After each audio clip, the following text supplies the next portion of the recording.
All learners transitioning to grade 10 must report to school by tomorrow, following a directive by President William Ruto. Ruto has ordered the Ministry of Education to mop up all the learners and ensure that they join their respective senior schools, even without school fees or uniform.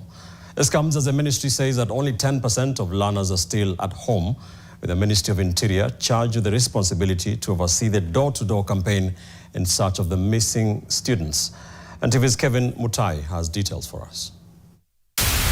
The government's policy on 100% transition to senior school has ignited a national debate regarding the whereabouts of thousands of learners who are yet to report to grade 10.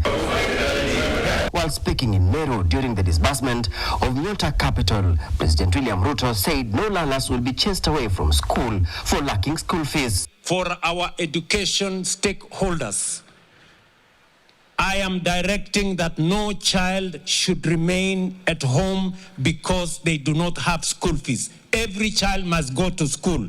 Kwa sababu tumetuma pesa bilioni 44 kusomesha watoto wetu.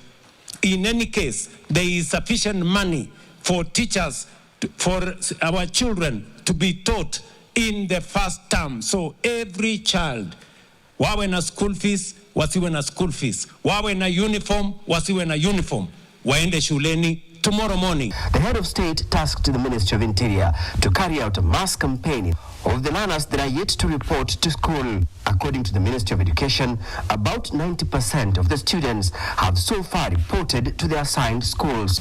We still have 10% whom we are working very closely with GAO. Lazima wanafunzi wote waende shule 100%. Na hakuna mwalimu headmaster ambaye ataruhusiwa anyima mwanafunzi kuingia kwa shule sababu ya pesa. In Central Kenya, the Regional Commissioner Joshua Kanada says the region has registered only 84% of grade 10 enrollment, warning that parents found with their children at home will face illegal consequences. Kirinyaga ilikuwa hata 88%, Nyeri ilikuwa hata 82%, Kiambu ilikuwa I think at around 88%, Nyandarua ilikuwa chini kidogo, I think around 80%, but the average was 84%. The deadline to report to school was 21st January 2026, but many students are still at home, with the transition gap being attributed to financial burdens and the desire for parents seeking to change the schools for their children. In Mombasa, officials from the Ministry of Education received the learners at the Chuda Chief's office and escorted them to school. A majority of them had been posted to schools they say are far away, but were allowed to change to nearer schools. Watoto wameweza kupata shule zingine zilikuwa ni mbali, wazazi hawana uwezo wa kupeleka mbali. So tumeweza kupata hiyo nafasi tuwaze kuwabadilisha.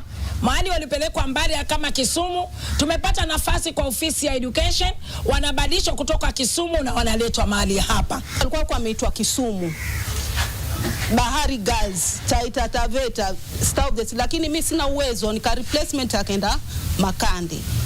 Hivyo pia yani hata sijui niseme nini. Hii nino ilivotokea nimesikia raha sana. And for those who lacked school fees, they too were escorted to school, welcoming the president's directive that no child should be left behind. I would like to thank you, Mr. President. This is a chance you have given me to go back to school. My mother could not even afford a school fees. It is 23 and my mother could not afford it. Hii yote ni kuhakikisha kupitia lile agizo la rais kwamba watoto wote wa grade 10 wanarudi mashule, hakuna mtoto atakayeachwa nyumbani.